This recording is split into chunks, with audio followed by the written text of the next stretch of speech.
নিপা আক্রান্ত দুজন নার্স এখনো হাসপাতালে ভর্তি। তাদের সংক্রমণের উৎস কি তা এখনো অজানা।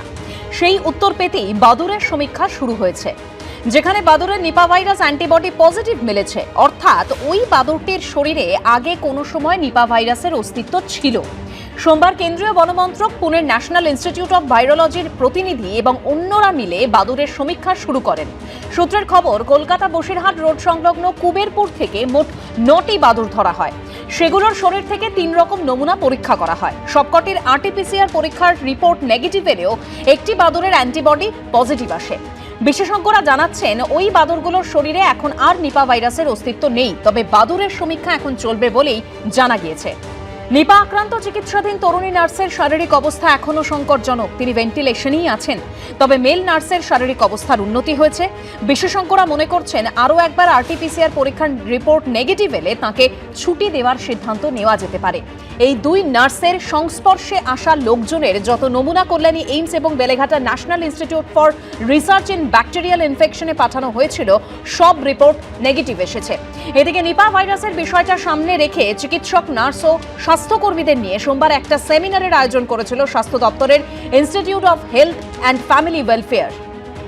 আমরা যে নিপার ভাইরাস ইনফেকশন দেখলাম, এরকম নিপা ভাইরাস ছাড়াও হেনরা হতে পারে, বিভিন্ন ধরনের আরও ভাইরাস আছে, মার্বার্গ, ইবোলা, অন্য ধরনের ভাইরাস কিন্তু বাদুড় নিজের দেহের মধ্যে ঢুকিয়ে রাখে। বাদুড় বিভিন্ন ধরনের ডিফরেস্টেশনের জন্য স্ট্রেসে থাকে, যে কারণে স্পিল ওভারের ঘটনাটা কিন্তু আগামী দিনেও ঘটতে পারে। কিন্তু আমাদের প্রস্তুত থাকতে হবে মানসিকভাবে, ইনফ্রাস্ট্রাকচারগতভাবে, চিকিৎসার ক্ষেত্রেও। এটা অ্যাওয়ারনেস প্রোগ্রাম, সেই জন্য চিকিৎসা কিভাবে বর্তমানে করা হয় এবং তার সঙ্গে সঙ্গে আগামী দিনে কিভাবে কন্ট্রোল মেজার্স নেওয়া যায়, আমরা কিভাবে এটাকে ঠেকাবো, প্রাথমিকভাবে কীভাবে ডায়াগনোসিস করব, বুঝতে পারবো, সেগুলোকেও আমাদের সাধারণভাবে মানুষের কাছে বলার আছে। স্বাস্থ্য দপ্তরের নির্দেশিকা মেনে কিভাবে নিপা আক্রান্তের চিকিৎসা করতে হবে তা নিয়ে আলোচনা হয় এই সেমিনারে। সন্দীপ সরকারের রিপোর্ট, এবিপি আনন্দ। 2016 সালের SSC মামলায় বড় নির্দেশ সুপ্রিম কোর্টের।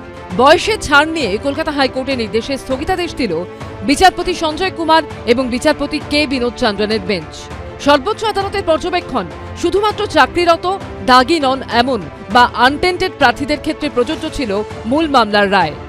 জাস্টিস অমৃতা সিনহা বলছে, যারা আনটেন্টেড, মানে আনটেন্টেড সবাই, যারা ওয়েট লিস্টে ছিল বা ছিল না, যারা অ্যাপ্লাই করেছে, তারা হচ্ছে সব আনটেন্টেড।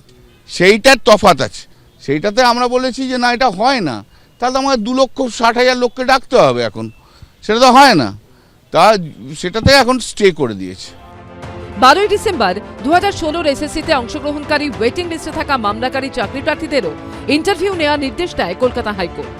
বয়স পেরিয়ে যাওয়ার কারণে যাদের ইন্টারভিউতে ডাকা হয়নি, তাদের নতুন করে ইন্টারভিউ নেওয়ার জন্য স্কুল সার্ভিস কমিশনকে নির্দেশ দিয়েছিলেন হাইকোর্টের বিচারপতি অমৃতা সিনহা। সেই নির্দেশের ওপরই সোমবার স্থগিতাদেশ দিল সুপ্রিম কোর্ট। আগামী মার্চ মাসে মামলার পরবর্তী শুনানি রয়েছে। বিজেন্দ্র সিংহ, দীপক ঘোষ ও আশাবুল হোসেনের রিপোর্ট, এবিপি আনন্দ। এবিপি আনন্দ, এগিয়ে থাকে, এগিয়ে রাখে।